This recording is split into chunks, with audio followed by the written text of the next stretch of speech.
السلام علیکم ورحمۃ اللہ وبرکاتہ۔ معزز خواتین و حضرات، اللہ کے رسول صلی اللہ علیہ وسلم کی حدیث مبارکہ کا سبق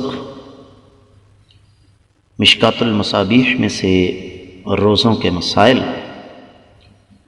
اور روزوں کے مسائل میں سے ہمارا جو باب ہے وہ ہے چاند دیکھنے کے مسائل یا چاند دیکھنے کا باب 1993 حدیث کتاب میں اور 5ویں حدیث باب میں۔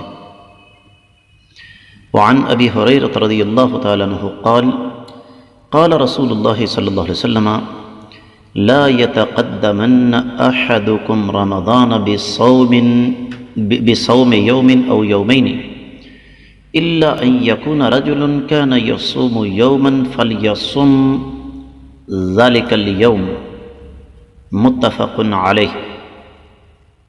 حدیث مبارکہ صحیح بخاری اور صحیح مسلم میں آ گئی،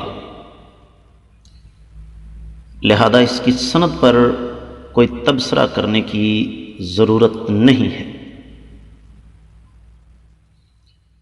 حدیث کے راوی سیدنا ابو ہریرہ رضی اللہ تعالی عنہ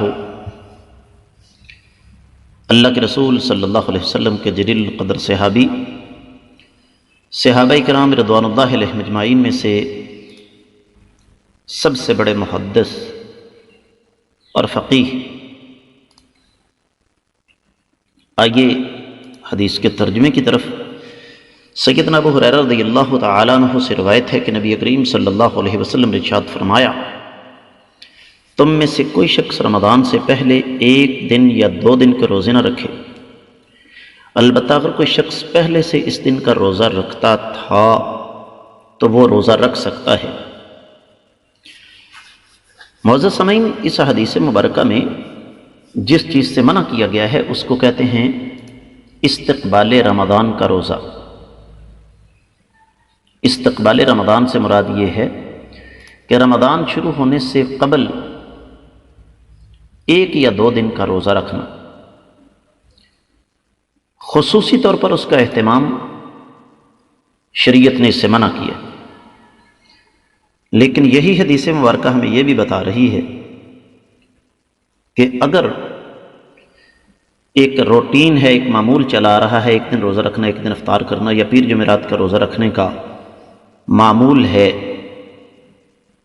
اور پھر اس معمول کے اندر رمضان سے 1 یا 2 دن پہلے روزہ آ جاتا ہے تو اس میں کوئی حرج والی بات نہیں ہے۔ میں امید کرتا ہوں کہ انشاءاللہ آپ کو اس حدیث کی اچھی طرح سمجھ آ گئی ہوگی۔